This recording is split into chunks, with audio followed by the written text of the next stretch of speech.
Doncs, tot i la creixent secularització de la societat actual, encara hi ha alguns elements de religiositat popular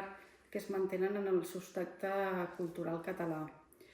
Quan parlem, per exemple, de la nativitat, doncs, evidentment, una de les principals manifestacions és el pessebrisme, I pessebrisme que podem trobar tant en l'àmbit privat o de la llar com en l'espai públic,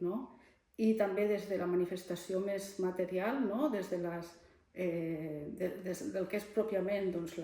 el pessebre i tot el que l'envolta, tota la part artística també que l'envolta, fins al que seria més la part de compartir, de més públic, des dels comerços, des de les associacions, institucions, és a dir que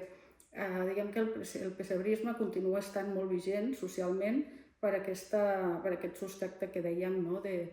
que forma part d'aquest substrat cultural català.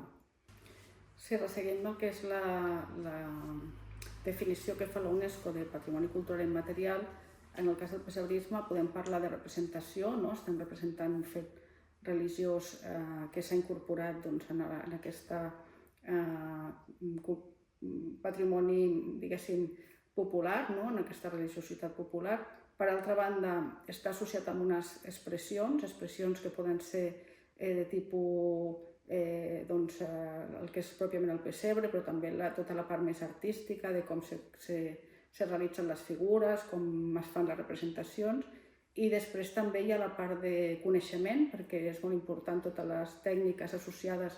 al que és la construcció d'aquestes figures i com s'acaba configurant el pessebre, però a més hi ha tota la part identitària, que és molt important, Al final acaba sent també un element identitari, com hem dit abans, que forma part d'aquesta base cultural catalana, i finalment és un patrimoni viu en el sentit que, com dèiem abans, tant a l'àmbit privat, des de la llar, però també molt des de l'associacionisme, és un patrimoni que es manté molt viu des del pessebre de muntanya, als concursos de pessebre o als pessebres vivents que moltes poblacions, sobretot en l'àmbit rural, encara els mantenen.